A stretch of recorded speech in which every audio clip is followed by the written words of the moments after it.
ब्राह्मण, मैंने चेतावनी दी थी कि मेरे वन में ऋषियों का आना मना है। अब तुम सब अपनी मृत्यु के लिए सज्ज हो।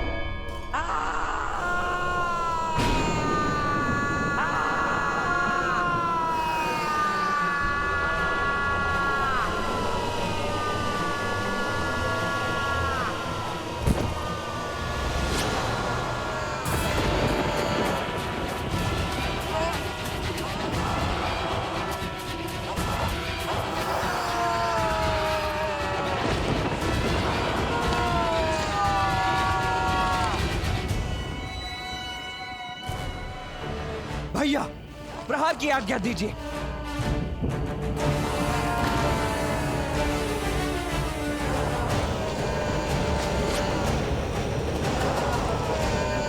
आज्ञा दीजिए भैया।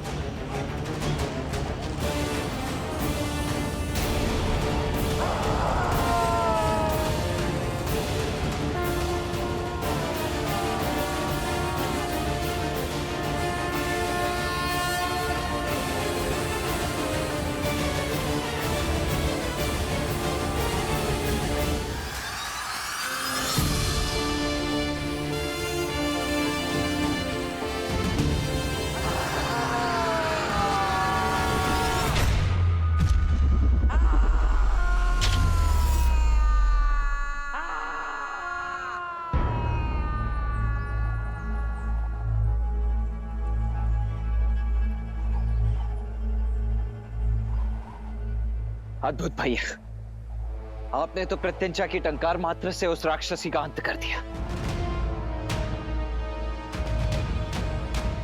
नहीं लक्ष्मण, मैंने केवल उसे चेताया है। ताड़का चेतावनी नहीं लेती, चुनौती लेती है राम। ताड़का अवश्य आएगी लौटकर। ताड़का? इससे पूर्व तो आपने ताड़का के विषय में कुछ भी नहीं बताया आचार्य। आप तो भैया को यहाँ पर सुबाहु और मारीच के वध के लिए लाए थे ना? सुबाहु और मारीच तो मात्र शाखाएं हैं लक्ष्मण।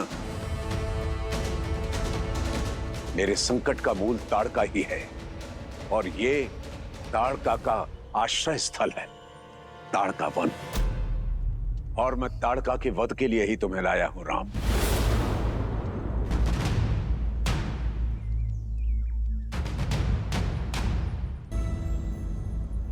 स्त्री का वध करना अधर्म है गुरुवर। मैं कारण जानना चाहूंगा। कारण उसके अतीत में छिपा है राम। पहले ये वन ताड़का वन नहीं हुआ करता था।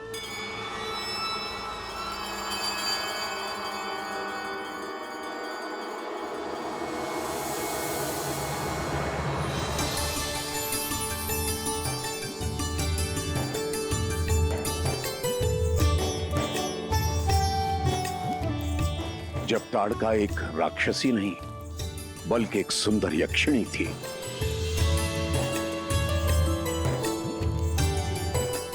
यक्षराज सुकेतु की पुत्री। पिताश्री, मेरी पुत्री। यक्षिणी ताड़का के कोमल मन में प्रेम का अंकुर फूटा।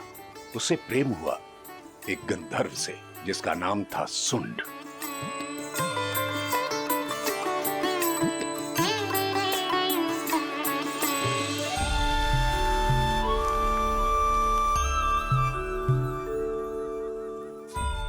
इस कुलहीन गंधर्व से विवाह करके तुम अपने कुल की गरिमा को कैसे नष्ट कर सकती हो? ये तुम्हें दुख और दरिद्रता के सिवा कुछ नहीं दे सकता। जीवन के लिए धन और साधन से अधिक प्रेम और सद्भाव आवश्यक है पिताश्री। सुन मुझे भरपूर प्रेम देगा। मैं आपसे अपने प्रेम को पाने की अनुमति मांगती हूँ। पिताश्री, मैं आपको वचन देता हूं कि मैं सदैव ताड़का को प्रसन्न रखूंगा।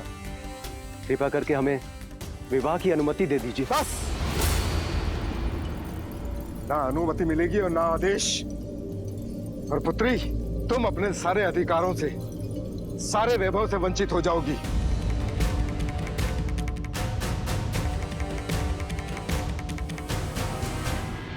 सच्चा प्रेम किसी आदेश और अनुमति के बिना भी फल सकता है। क्षमा कीजिए पिताश्री, मैं अपने प्रेम को पाने के लिए ये सारे ऐश्वर्यों को त्याग करने के लिए भी सच हूँ। तुम इस गंधर्व के लिए अपने पिता की अवहेलना कर रही हो। सैनिकों, वध कर दो इस गंधर्व का। जब प्रेमी ही नहीं रहेगा तो प्रेम किससे करोगी? छोड़ दीजिए, छोड़ दो मुझे। पिताश्री।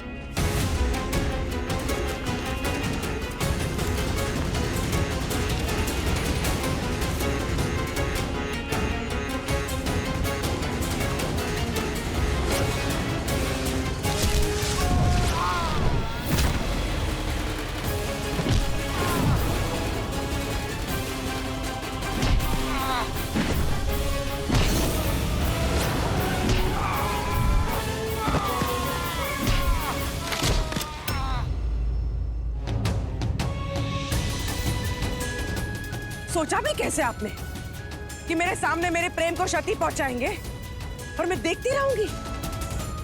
यदि मेरे प्रेमी पर आज भी आई ना तो सारे संसार को जलाकर राख कर देगी ये ताड़का। निकल जा मेरे राज्य से।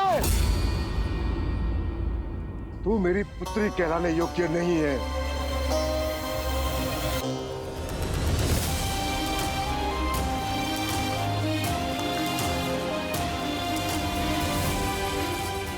सुख सुविधाओं से पली राजकुमारी अब निष्कासित थी, पर सुंड के साथ प्रसन्न थी।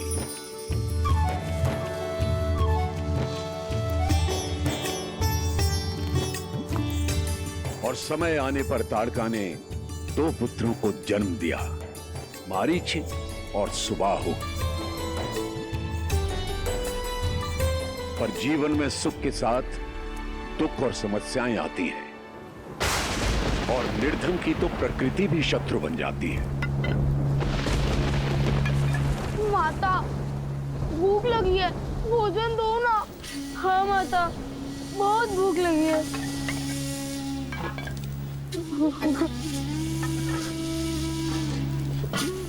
शांत हो जाओ पुत्रो, वर्षा थमने दो, पिता कुछ लेकर आएंगे। हाँ?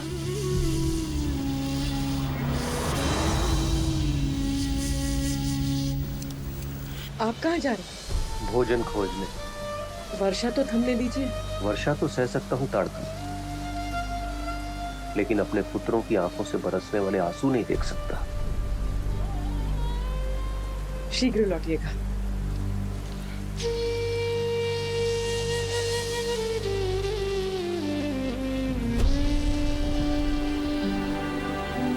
माँ, बहुत भूख लगी है। हाँ माँ, बहुत जोर से भूख लगी है। भयंकर वर्षा में सुंड वन में भटकता रहा, पर ना तो कोई आखेट मिला, ना कुछ खाने को। भूखे थके हारे सुंड ने शक्ति पाने के लिए वन में उग रही कुछ मादक वनस्पतियां खा ली।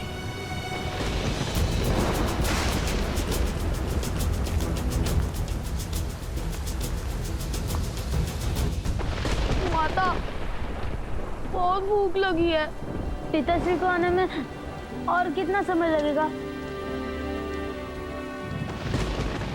बच्चों, देखो शांत हो जाओ। हाँ, बस तुम्हारे पिता आते ही होंगे।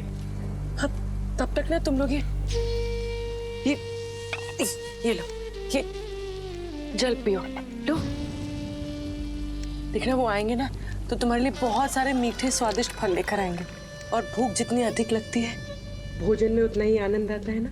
है ना? पियो। ठीक।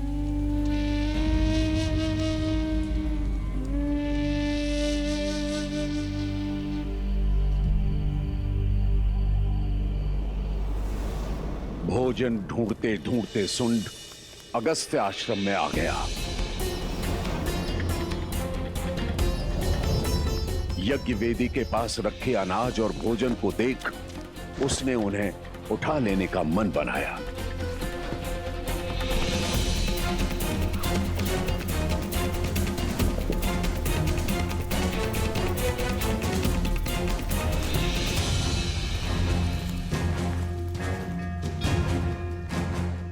उदंड चोर, ये सामग्री हवन के लिए है।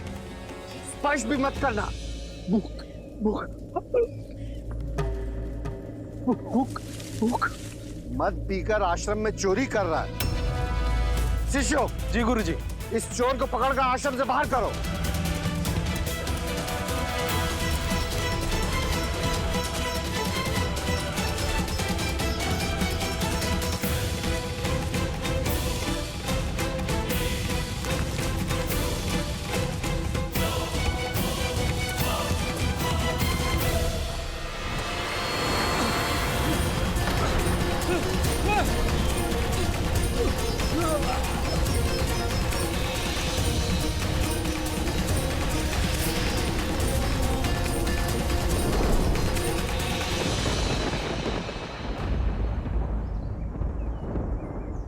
वहां पति के समय से लौटकर न आने पर ताड़का व्याकुल थी।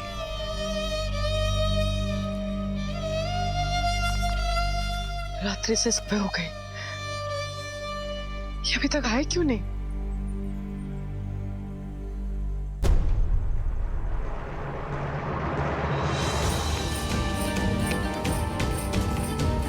माता माता माता। और यहां वहां उसे ढूंढ रही थी। स्वामी कहाँ है आप? स्वामी! माता माता। स्वामी कहाँ है आप?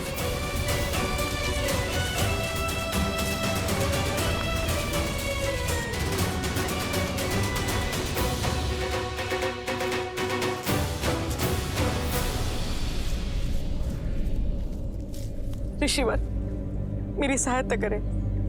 मेरे पति घर से भोजन ढूंढने निकले थे, अब तक लौटे नहीं हैं। क्या वो यहाँ भटकते हुए आए थे? वो लंबे कद के गौर वर्ण के हैं। तो वो तुम्हारा पति था? वो आया था। हाँ? कहाँ है वो? स्वामी! स्वामी! स्वामी कहाँ हो? वो मदिरा के मद में था और इस आश्रम से हवन सामग्री चुरा रहा था। मैंने उसे पुकारा पर वो बौखलाहट में हवन कुंड में गिर गया और भस्म हो गया। और साथ ही 40 वर्षों से चल रहा अखंड यज्ञ भंग हो गया।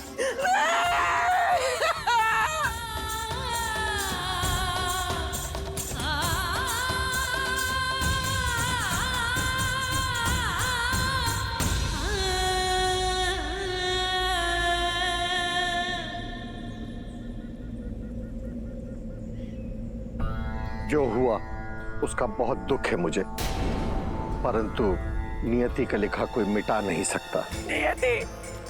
वो भूख से बिलखते बच्चों के आंसू पूछने आए थे। यदि यहाँ से कुछ फल ले जाते तो क्या आपका यज्ञ रुक जाता? जो हो गया उसे बदला नहीं जा सकता। तुम्हारे पति ने पाप किया और नियति ने उसे दंड दिया। अपने पाप को नियति पर थोपते हो।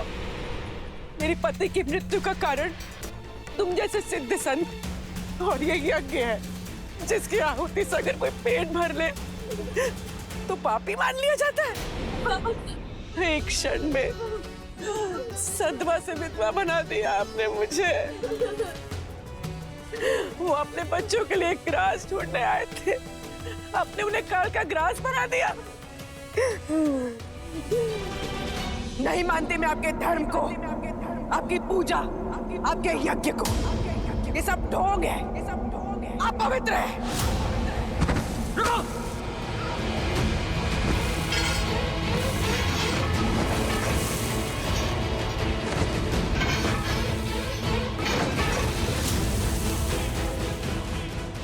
यक्षिणी ताड़का, तुम्हारा यह व्यवहार अनुचित है, राक्षसी है।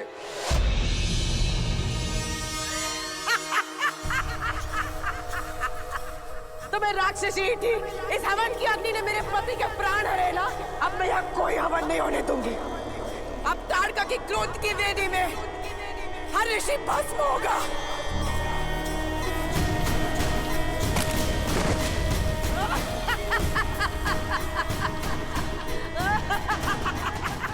मैंने तुम्हें दुखिया मानकर प्रार्थना की, किंतु तुमने एक निर्दोष की हत्या की है, जो एक राक्षसी कृत्य है।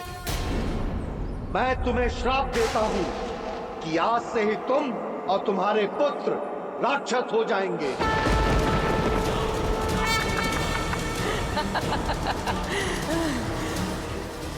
अपने पाप के लिए तुम मुझे श्राप दे रहे हो। आज से यक्षिणी ताड़का राक्षस धर्म निभाएगी।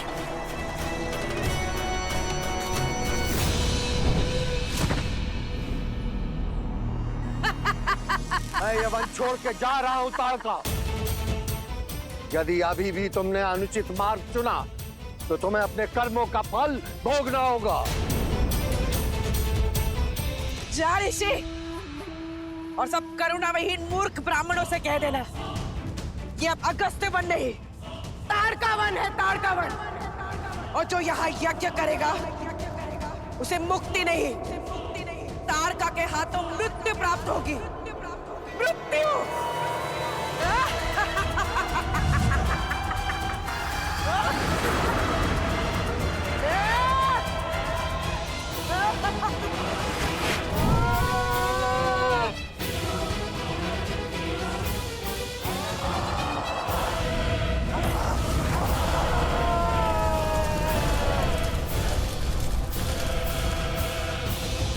बस अब यही ताड़का का जीवन रह गया था। तभी उसे रावण मिला और रावण ने उसे अनवरत ऋषि मुनियों को मारने का आदेश दे दिया ताकि आर्य संस्कृति का विनाश हो जाए। अब आपका क्या मत है भैया? ये तो स्पष्ट है कि हत्यारनी है ताड़का, इसीलिए उसका वध करना तो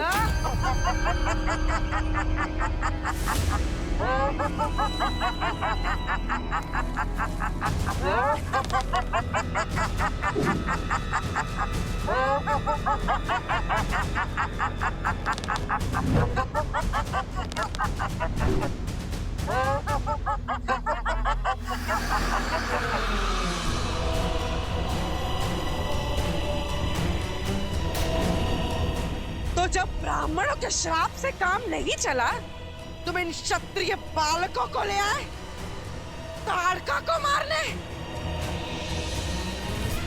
अब ये भी मेरे शत्रु हैं।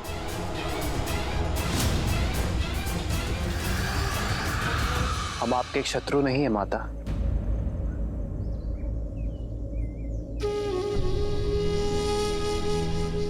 माता? तुमने मुझे माता कहा?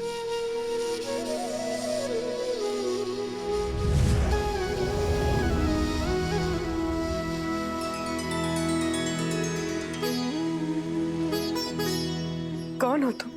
मैं राम हूं, महाराज दशरथ का पुत्र।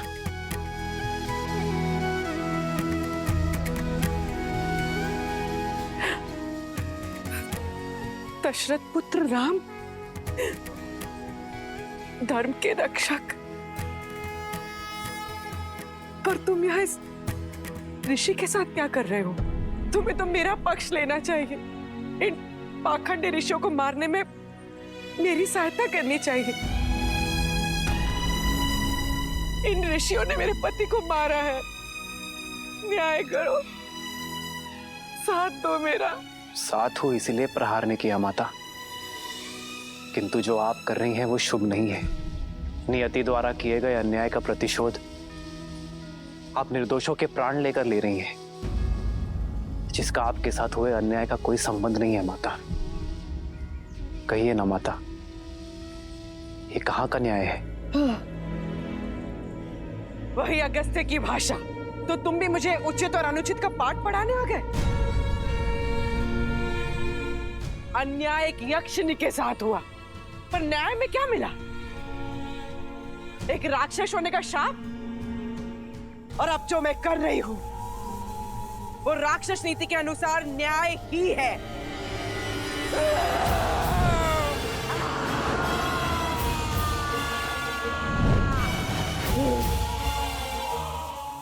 और मेरा न्याय कहता है कि हर तपस्वी का अंत होगा। इस विश्वामित्र का भी